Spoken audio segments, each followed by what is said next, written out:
I was listening to this other podcast. There's this director named Adam Patch at Stepped. He was talking about Ian Pond's Jewel, who's like kind of the it director a couple years ago. Just makes amazing, insane commercials. Like just wondering how he got to do all this crazy stuff. Like people saying crazy things, you know, weird things happening, like offensive things happening, like visuals you would never believe would be on TV. And then he realized that every single cut he saw on Ian Pond's Jewel website was a director's cut.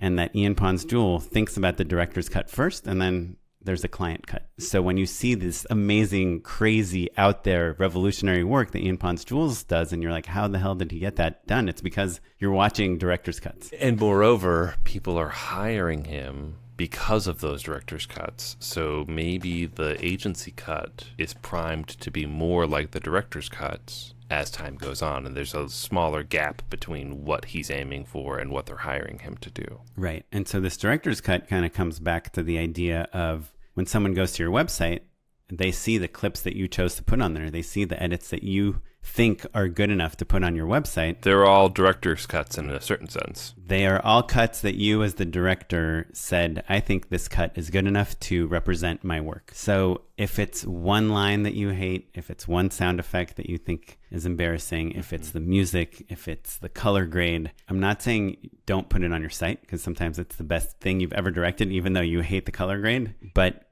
if you can, just regrade it to be something that you're proud of. And then you can say, yeah, this is more or less what I was going for.